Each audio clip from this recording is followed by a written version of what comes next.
നമ്മൾ സ്റ്റാർട്ട് ചെയ്യുന്ന സമയത്ത് ഇവർ വന്ന് പറയുന്ന സമയത്ത് സാറിന്റെ മനസ്സിൽ ഇതിനെ കണ്ടത് എങ്ങനെയാണ്? ഞാൻ പെൻഷനറായ സമയത്ത് എന്റെ വരുമാനം അതുകൊണ്ടൊരു 1/4 ആയിട്ട് പോയി.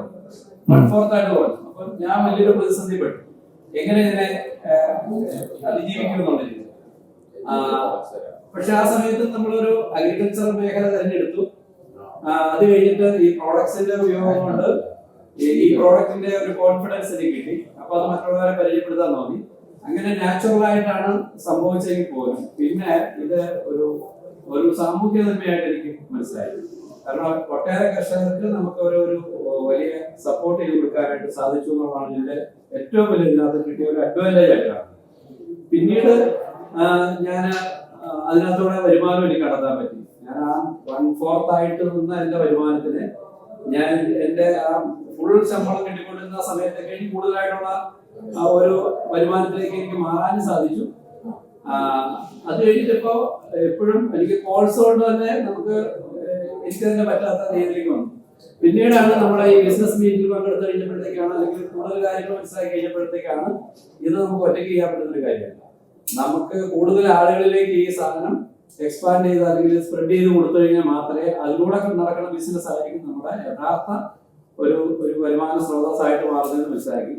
ഇപ്പോ ഞാൻ ചെയ്യുന്നത് മാക്സിമം ആളുകളിലേക്ക് സപ്പോർട്ട് കൊടുക്കുക. അതാണ് ഇപ്പൊ ശരത്ത് പറഞ്ഞത്. ശരത്തിനെ ഞാൻ വർഷങ്ങളായിട്ട് ശരത്തിനോട് പറഞ്ഞുകൊണ്ടിരുന്ന കാര്യങ്ങൾ.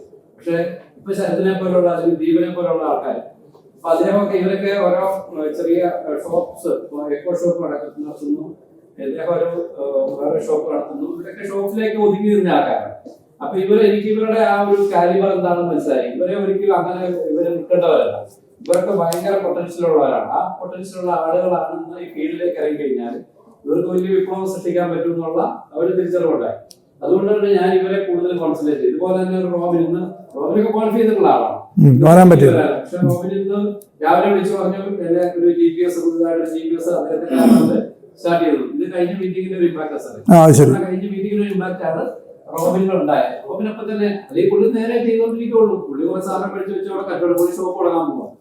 അപ്പൊ ഈ ഷോപ്പിലേക്ക് ഒതുങ്ങി പോകും. അതുകൊണ്ട് ഈ പുതിയ ഒരാളെ കൊണ്ടുവരാൻ പറ്റിയതെന്ന് പറയുന്നത് നമ്മുടെ ഈ മീറ്റിംഗിൽ എടുക്കാം. അപ്പൊ അങ്ങനെ നമ്മുടെ ടീം ബിൽഡ് ചെയ്തുകൊണ്ട് അങ്ങനെ ചെയ്യുമ്പോൾ ശരിക്കും നമ്മൾ ഈ പറഞ്ഞ നമ്മുടെ അടുത്ത തലമുറയിലേക്ക് പോലും കൈമാറാൻ പറ്റുന്ന ഒരു ബിസിനസ് ആണ് ഇതെന്ന് തിരിച്ചറിഞ്ഞു. അതിനെ മാക്സിമം എക്സ്പാൻഡ് ചെയ്യാനാണ് ഞാൻ ശ്രമിച്ചുകൊണ്ടിരിക്കുന്നത്. ഇതിലൂടെ നമുക്ക് സോഷ്യലി കിട്ടുന്ന ഒരു അംഗീകാരമുണ്ട്. അതോടുപോലെ തന്നെ ഈ പറഞ്ഞ കർഷകരിൽ നിന്ന് കിട്ടുന്ന കർഷകർ ഭയങ്കരമായിട്ട് നമ്മളോട് നന്ദി പറയുന്നു. ഇതുവരെ ഒരാള് തിരിച്ച് പ്രൊഡക്റ്റ് മേടിച്ചിട്ട് പ്രോഡക്റ്റിനെ കുറിച്ച് ഒരു മോശമായിട്ടോ പറഞ്ഞത് മാത്രമല്ല, എല്ലാവരിൽ നിന്നും നമുക്ക് പോസിറ്റീവായിട്ടുള്ള കിട്ടുന്ന റിസൾട്ടുകൾ അത് ശരിക്കും നമുക്ക് കൂടുതൽ ബിസിനസ് ചെയ്യാനായിട്ട് നമുക്ക് നമ്മുടെ പ്രാർത്ഥന ഒരു നെഗറ്റീവ് ഒന്നും വരുന്നേ ഇല്ല. അപ്പൊ അതുകൊണ്ട് തന്നെ നമുക്ക് ഇനി വരുന്ന സമയത്തേക്ക് ഇപ്പൊ എന്റെ ഒരു ടാർഗറ്റ് ഞാൻ ഫിക്സ് ചെയ്തിട്ടുണ്ട്. അപ്പൊ അടുത്ത നാളിൽ തന്നെ ആ ഒരു ടാർഗറ്റ് അത് ഞാനിപ്പോ പറയുന്നില്ല, പക്ഷെ എങ്കിൽ പോലും ആ ടാർഗറ്റിലേക്ക് എത്താനുള്ള ഒരു ശ്രമമാണ് ഇപ്പൊ നടന്നുകൊണ്ടിരിക്കുന്നത്. നമുക്ക് എന്തായാലും വർക്ക് ചെയ്യണം.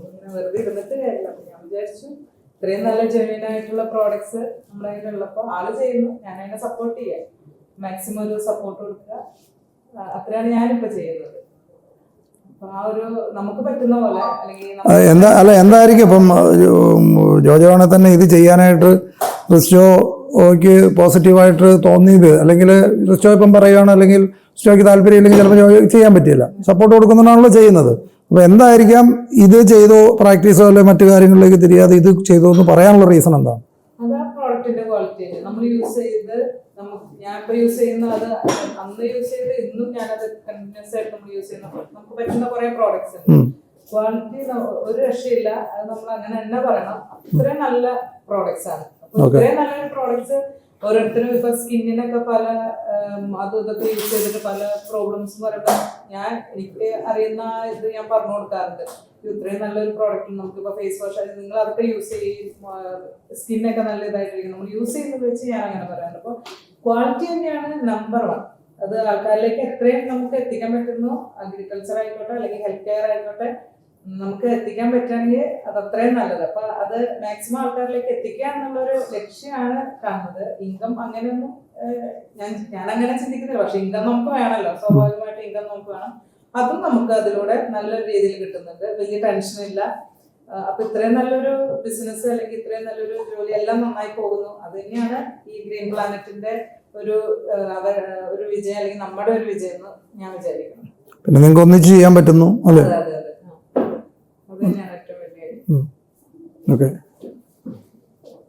എന്താണ് നമ്മളെ ഇതിലേക്ക് അട്രാക്ഷൻ തോന്നാനുള്ള കാരണം? ഇതാണ് ചോദ്യം. തീർച്ചയായിട്ടും ഞാൻ പല ബിസിനസ് മേഖലകൾ എക്സ്പീരിയൻസ് ചെയ്തിട്ടുള്ള ഒരു വ്യക്തി ആയതുകൊണ്ട് തന്നെ നമുക്ക് മനസ്സിനിണങ്ങുന്ന ഒരു പ്രോഗ്രാം നമുക്ക് എത്തിപ്പെടാൻ പറ്റിയിട്ടില്ല. ഏതെങ്കിലും രീതിയിൽ ഏതെങ്കിലും ഒരു എക്സ്റ്റെൻഡ് ചെന്ന് കഴിയുമ്പം അയ്യോ ഇതാണോ നമ്മുടെ ലൈൻ, ഇങ്ങനെ പോയി കഴിഞ്ഞാൽ എങ്ങനെയാണ് എന്നുള്ള ഒരു തോട്ട് പ്രോസസ് എപ്പോഴും വരിക. പക്ഷെ ഗ്രീൻ പ്ലാന്റിൽ അത് അങ്ങനെ ഒരു സാച്ചുറേഷൻ പോയിന്റ് നമുക്ക് ഒരിക്കലും കാണാൻ പറ്റുന്നില്ല. കാരണം അതിനകത്തുള്ള ഒരു ജെന്യുവിനിറ്റിയാണ് എനിക്കത് ഫീൽ ചെയ്തത്. കാര്യം ഫുഡ് എന്ന് പറയുന്ന ഒരു സാധനം മനുഷ്യൻ ജനിക്കുന്നത് മുതൽ മരിക്കുന്നത് വരെ വേണ്ടതാണ്. അപ്പം അതിന്റെ പുറകിൽ പ്രവർത്തിക്കാൻ ശരിക്കുള്ള ഒരു ക്ലാരിറ്റിയോടുകൂടി പ്രവർത്തിക്കാൻ കിട്ടുന്ന ഒരു അവസരമായിട്ട് ഇതിനെ കണ്ടു. പിന്നെ ഇതിന് ഞാൻ കണ്ടത് എക്സ്ട്രാ ഇൻകം അല്ല, ഇൻകമാണ് കണ്ടത്. കാരണം ഇത് ഒരു ഫുൾ ടൈം ജോബായിട്ട് ഇതിനെ എടുത്തു കഴിഞ്ഞാൽ നമ്മൾ ഉദ്ദേശിക്കുന്നതിനേക്കാൾ കൂടുതൽ ഇൻകവും, അതുപോലെ തന്നെ നമ്മുടെ ബിസിനസ് പ്ലാൻ എന്ന് പറയുന്നത് വളരെ ബ്യൂട്ടിഫുൾ ആയിട്ട് ഒരു റെഗുലർ ഇൻകം കിട്ടുന്നത് കൊണ്ട് അത് ഫിക്സ് ചെയ്തു. ഓക്കെ, അപ്പോൾ ഈ പോയിന്റ് നിങ്ങളെ കൊണ്ട് എല്ലാവരെ കൊണ്ടും പറയിപ്പിച്ചതിന്റെ കാരണം, നിങ്ങൾ കൂടെ ഒരാൾ ഒരു ബിസിനസ്സിലേക്ക് അസോസിയേറ്റ് ചെയ്യണമെങ്കിൽ നിങ്ങളിപ്പോൾ ഈ പറഞ്ഞ പോയിന്റാണ് അവരെ ഇതിനകത്ത് ഏതെങ്കിലും പോയിന്റ് ആയിരിക്കും അവർക്ക് അട്രാക്ഷൻ തോന്നുന്നത്.